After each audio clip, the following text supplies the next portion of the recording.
Keď sa v poloninách zotmie, stíšenou krajinou sa ozývajú čudné zvuky, ako v strašidelnej rozprávke. Počujete, že vy sa nebojíte? Že vy na strašidlá neveríte? Že vy veľmi dobre viete, že takto sa medzi sebou rozprávajú zvieratká?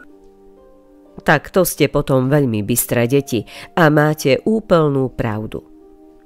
Lebo keď sa v poloninách zotmie, v stíšenej krajine veľmi zreteľne počuť reč zvierat. Tak napríklad toto sú ropuchy, naše najväčšie žaby. Sú niekde celkom blízko.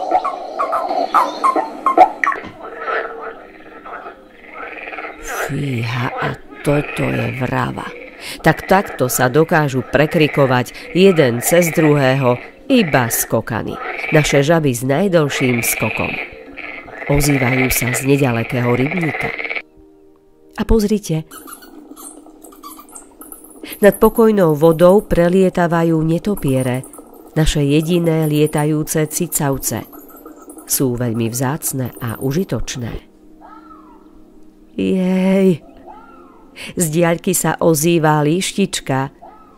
Jej hlas poznáte veľmi jednoducho, je taký plačlivý.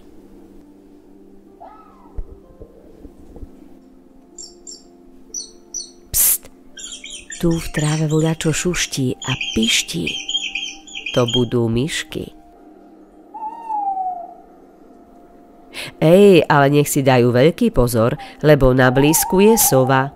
Sova lesná, náš nočný dravec. Tá počuje veľmi dobre, oveľa lepšie ako my ľudia.